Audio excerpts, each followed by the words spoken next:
We've been taught why trees are good for our ecosystems.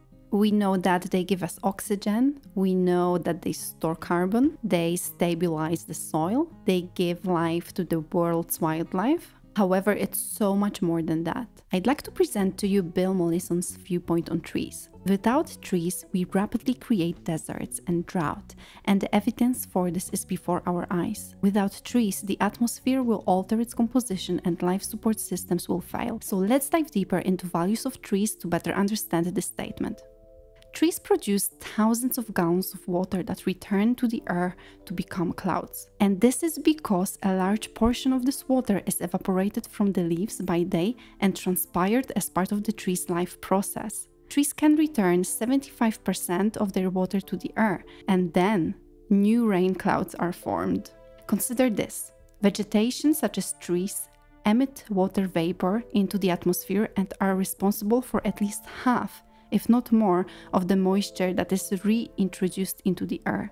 In contrast, open areas with no vegetation or only grasslands do not have the same capacity to return moisture to the air as forested regions. Forests can generate up to 10 times more moisture than bare ground and twice as much as grasslands. These findings proved that trees and weather are related, and the release of water from the trees and other plants is critical to prevent desertification.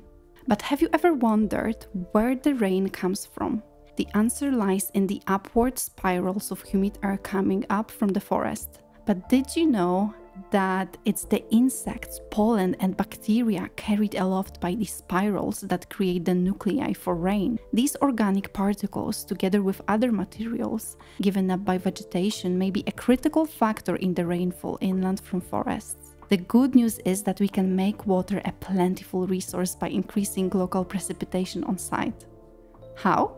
Here are some basic strategies of water capture from air. The first method involves cooling the air through shading or by exposing it to cold surfaces such as trees and shrubs. The second method involves directing it to higher altitudes using windbreaks. The third method involves planting trees and vegetation that release organic compounds into the atmosphere such as pollen and bacteria to serve as condensation nuclei for raindrops to form on. Finally, we can compress air to increase the amount of water per unit volume by using landscaping techniques to create natural barriers that redirect wind currents, or by using artificial structures such as walls and roofs that force air currents to converge and compress. Let's now examine how rainfall affects soil without trees compared to soil covered by forests. When it rains, bare soil and crops can be greatly affected, as the water droplets can wash away soil and important nutrients with up to 30 tons per acre and even 400 tons in extreme downpours. As more land is cleared for agriculture, the amount of runoff increases, which can lead to silt buildup in dams and rivers that stop flowing properly. This results in unpredictable water supplies with floods and droughts. On the other hand, when it rains in a forest, the canopy of trees reduces the impact of raindrops, creating a light mist below the tree cover, even during heavy rain. The tree cells absorb what is required and the rest evaporates into the air.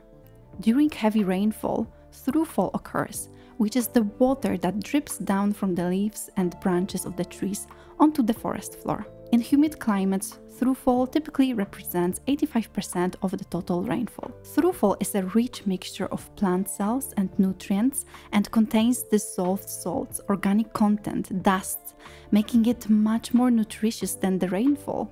Throughfall seeps into the humus layer of the forest, which can absorb 1 centimeter of rainwater for every 3 centimeters of depth. Forests therefore intercept and absorb rainwater, which recharges groundwater and maintains constant water flow in rivers.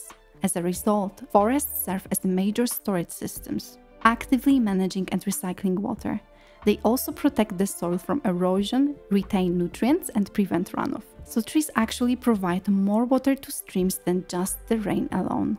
Wow, it was a lot of information. Links to additional resources will be in the description.